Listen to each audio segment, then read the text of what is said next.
was a senior in high school. Grandpa, no, I guess I was not. You were the senior.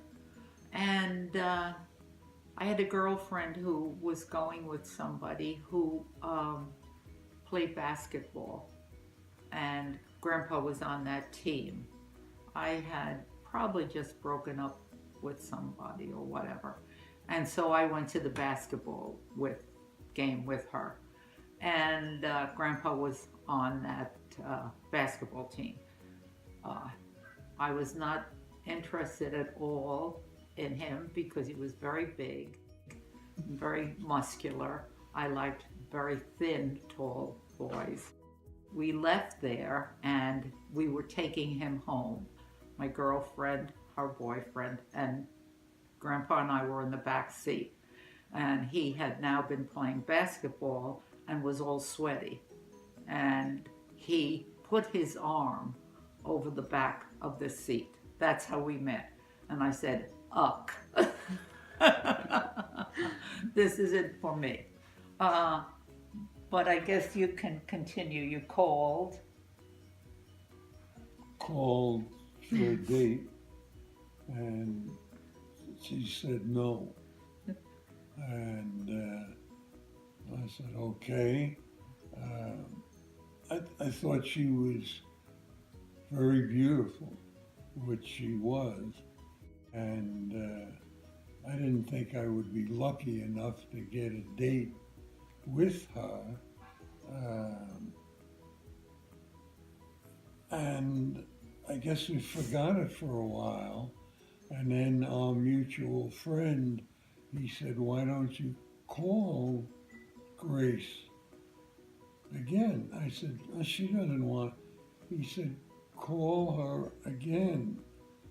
So I did, and she agreed at that time to, I guess, we going to the movie? An outdoor movie, what do you call it? Drive-in. A drive-in movie. So that is how we met. Mm-hmm.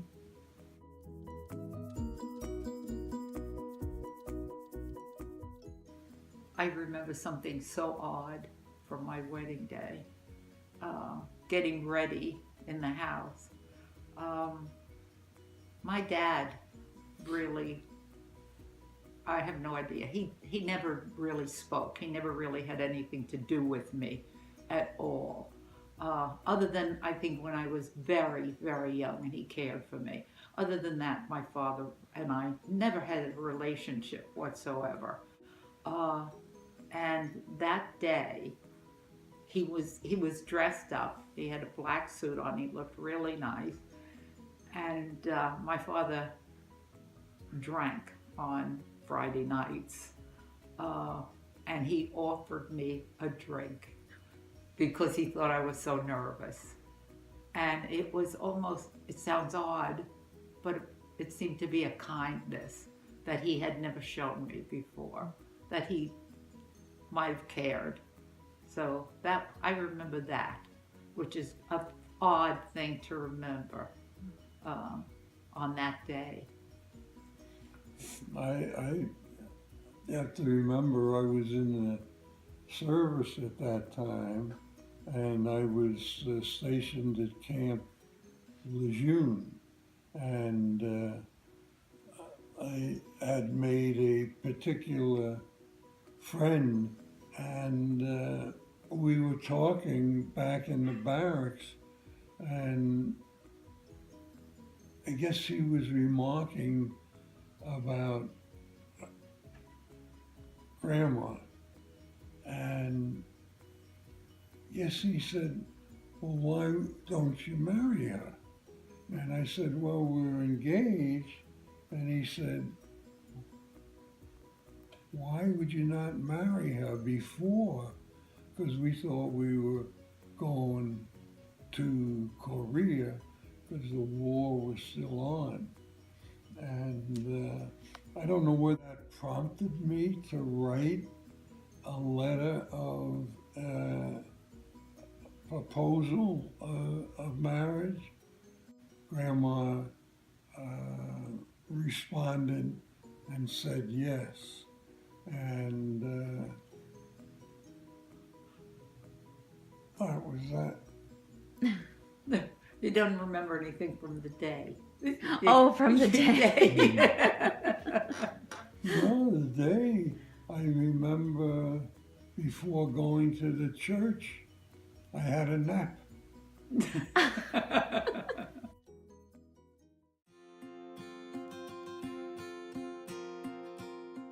Of course, Scott was our firstborn. We were in California. Grandpa was in the service at that time in the Marines, and I had never been in a hospital before. I'd never had any experience before. I was the baby of the family. I had never been around babies. Had to go into the Naval Hospital where he was born, with a lot of other women in the room, and it was just very strange. I was the only one there, I believe, from New York. Most of the women were from rural areas and were breastfeeding, and I thought that only the people on the farm did that. I didn't think anybody ever did that. Bringing Scott home was frightening to me. I can't even think of words other than maybe scared that I would do something wrong at that time.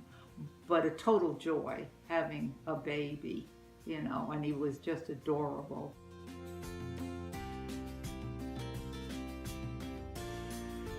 I remember very clearly Grandma had just recently delivered, and she wanted to call her mother to tell her. And Grandma, I had to go to a telephone booth in Yeah. those days. Yeah. and I was standing alongside of her when her mother asked, "What are you naming him?"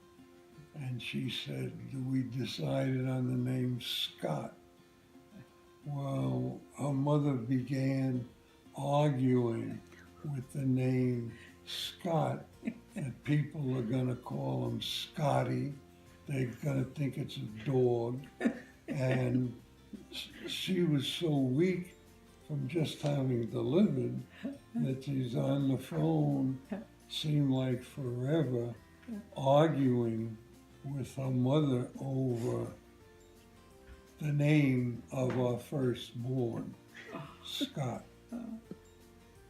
And then, of course, before we left California, I was pregnant with Donna, and then moved in with my parents. And actually, Donna was born while we were living at that house. And then we moved to Freeport. And so having Donna and Scott, it was almost like having twins. People thought they were twins when we took them out because they were so close in age. And then Gail came along, and then Dean, and then I thought I was done. And Chris, after 8 years, difference between them. So it was almost like having two families.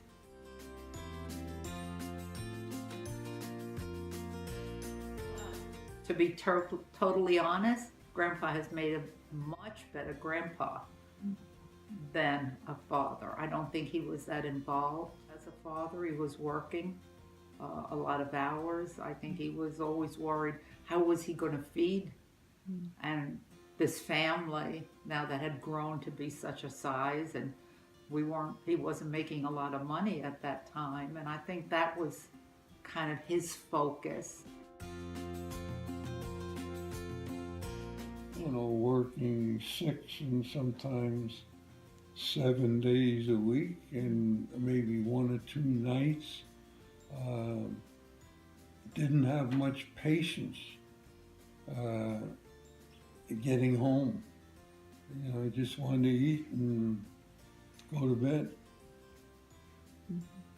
I think the thing, though, that is wonderful, that you were the father who really gave them a good feeling about the outdoors.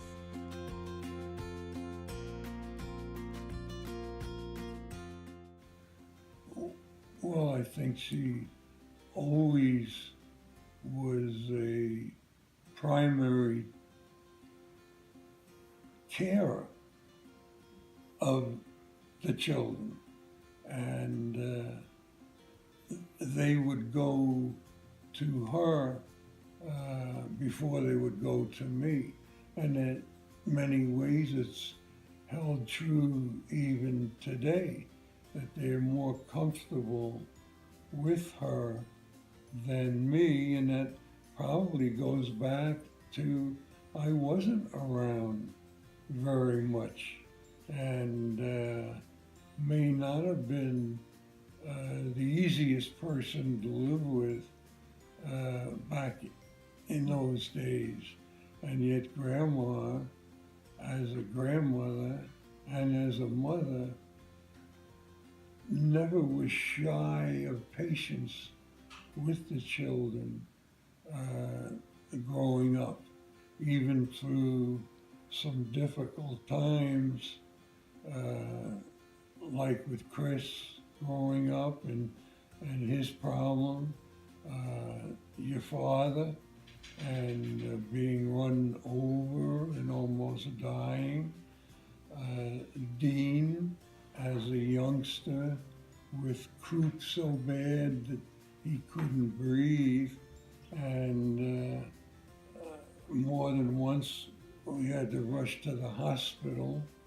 And I remember one particular day, it was Mother's Day, and we had to rush Dean to the hospital in Freeport. Through it all, Grandma almost always kept her cool and level head. Mm-hmm.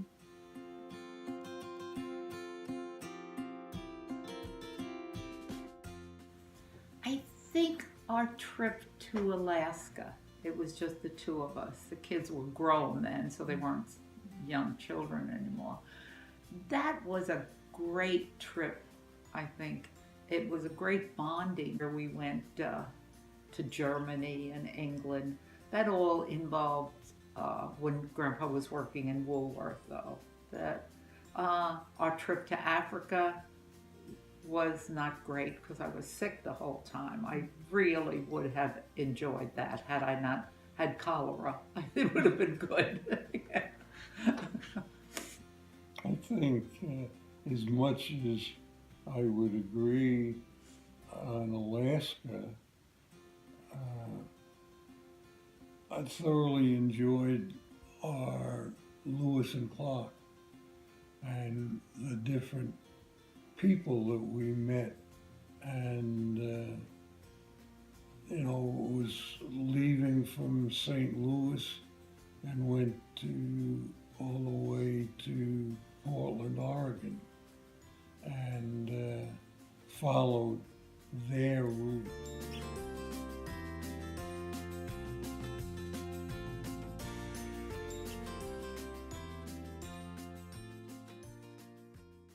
This is the thing I appreciate now, is he knows where he's going, and it's not like he's depressed. I'm not living with somebody who's morbid all the time and whatever. He still finds joy in life, joy in family. I think that's what I appreciate more. I see a change in him. He's always been kind of a person who gets annoyed very quickly. Didn't ever want to wait on lines or anything. I think patience. He has more patience maybe now. And I think he's worked on that. I think he's recognized some of that. I think he's recognized he wasn't the best father that they could have had, or the most involved. And I think he's aware of that now. And that's what I appreciate. The change there has been a change in his personality.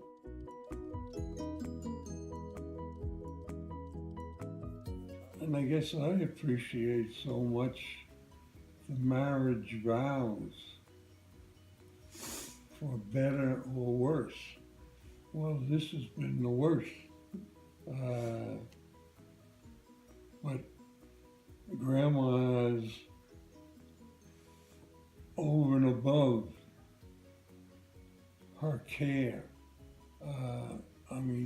So she sees a cake in Kroger's and says to herself, boy, I think he would like that, and will buy that. If my feet are uncovered in the bed, she'll get out of bed and cover them. I mean, it's little things. As a matter of fact, I had written a whole page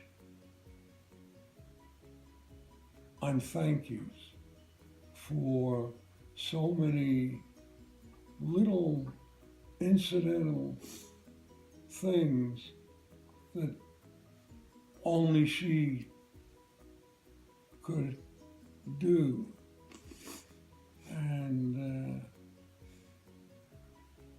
just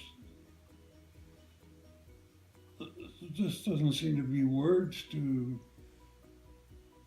express the appreciation.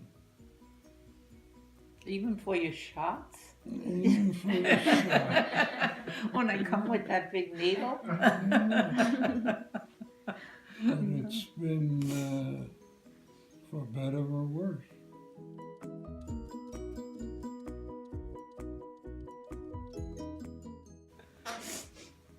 I often look back on the first page that I wrote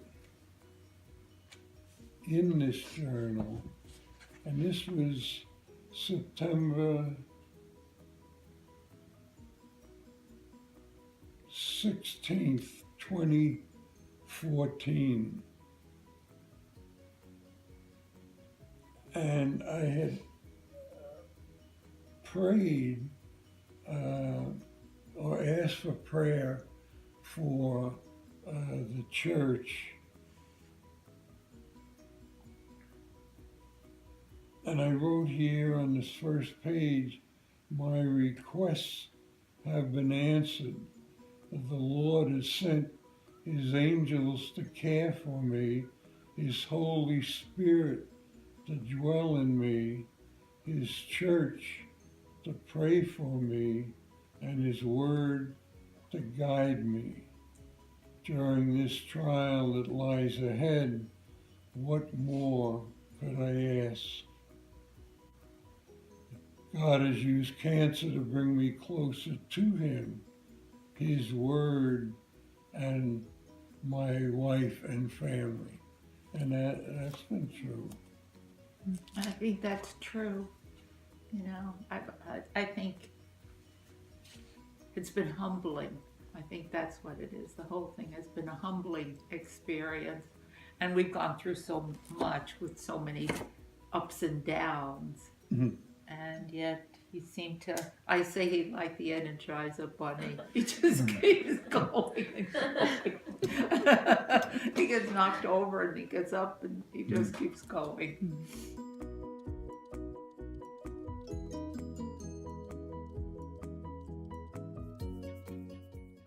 At 86,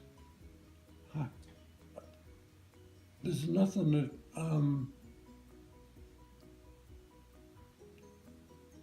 missing, or I don't feel that I'm, it's been a very good, blessed life for all of those years.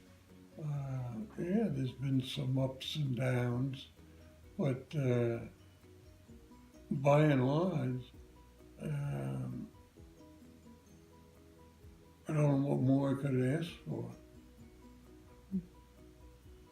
And an important part also is we really, both of us feel blessed that Scott, Donna, Gail, Dean, Chris, all, I feel, really love one another. And that's why the family is so important, that we hang together.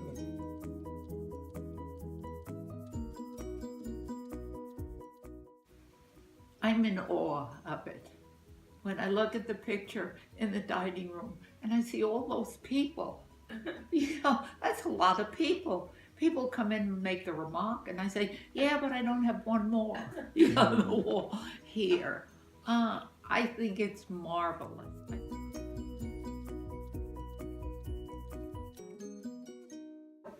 And you think about each individual and how special you are, and the impact you're making on society.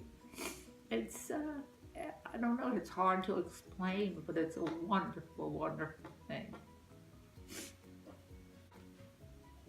I never think that I get enough credit.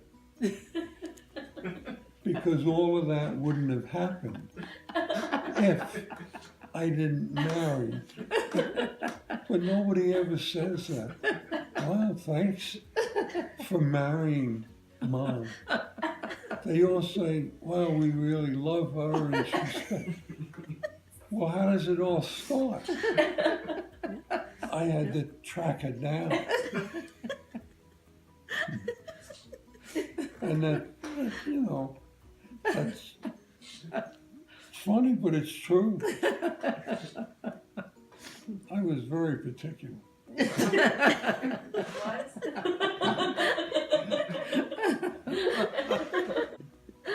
Oh, Okay.